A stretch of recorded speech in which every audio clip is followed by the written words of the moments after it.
The motorhome is powered by an internal leisure battery, controlled by the panel found above the main entrance door. To turn the control panel on, push the Swift logo button. This brings up the touchscreen display.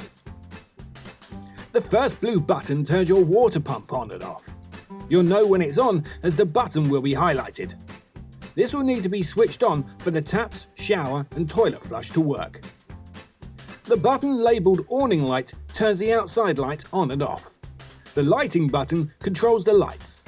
Pushing it once turns a 12-volt circuit on, allowing use of all the switches dotted around the vehicle and takes you to the dimmer light controls. Push the middle of each dial to turn them on and off, and use the plus and minus buttons to adjust the brightness. The home button in the bottom left corner takes you back to the main menu screen. The power button displays the battery levels of the leisure and vehicle batteries. The arrow button in the bottom right corner takes you to a second page where you can see the amount of power being received through a mains hookup. You can push the arrow in the bottom right corner again to go back to the first page, or the home button in the bottom left to take you back to the main menu.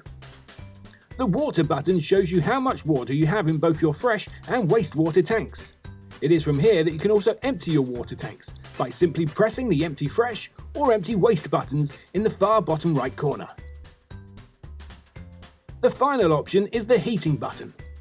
Though Swift have made it possible to control all your central heating and hot water from the main control panel, we recommend that you don't, and instead use the specific Truma heating controls for all your warming needs. The settings button at the bottom just allows you to change the date and time, so there won't be any need to adjust these.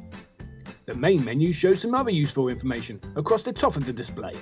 From left to right is internal temperature, external temperature, humidity, date, time, leisure battery level and vehicle battery level.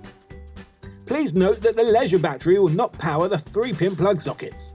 In order for the 3-pin plug sockets to work, you'll need to be connected to mains power via electric hookup or a 2 kW generator.